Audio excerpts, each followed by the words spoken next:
Good morning, Mike Romeo Bravo Uniform Sierra. Please establish ILS runway 13, 13 miles out. Mike Romeo Bravo Uniform Sierra. Continue your approach, expect clearance to land. QNH1012. Bravo Uniform Sierra. Check QNH1012, continue approach, Mike Uniform Sierra. Runway 13, wind 090 degrees, 11 knots. Clear to land runway 13, Mike Uniform Sierra.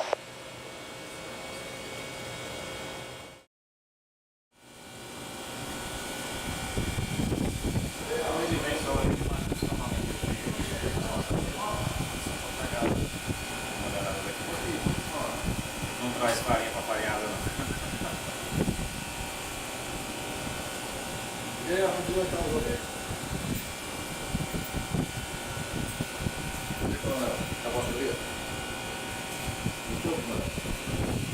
Vai filmar ou não?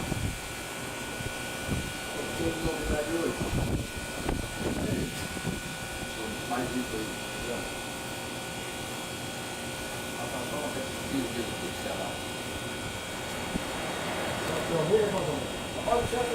Eu conheci. Agora tá bom. Isso é o primeiro. Mike Uniform Sierra, shall we make a 180? Bravo Uniform Sierra, the ground of Pouso, which is runway on the left, exit south, and then south Juliet, and airport supporting taxi airport. Bravo Uniform Sierra. Roger. Left Foxtrot, then Juliet Echo.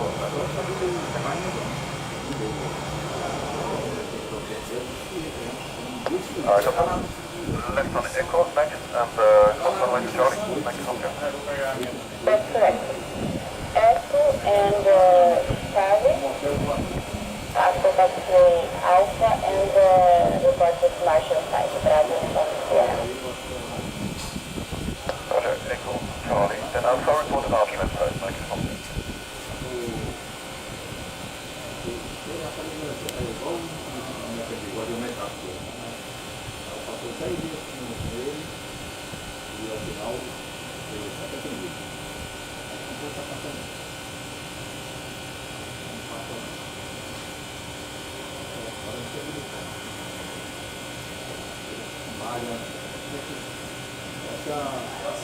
Acendeu o nosso já de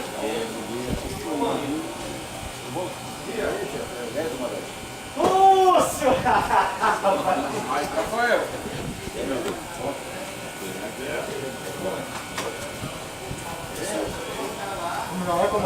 Não, tá contigo aí, eu tô de férias, eu não tô devendo nada pra pegar mais. Agora nós fazer um briefzinho quando ele voltar, deixar um briefing na operação.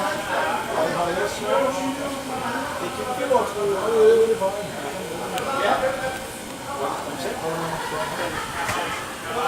Não, filho, os caras vão pro Sobral, né? Não pode vir mais não, ontem eu conversei com o telefone, mas... Ei, cadê essa hora? Bravo Uniform Sierra,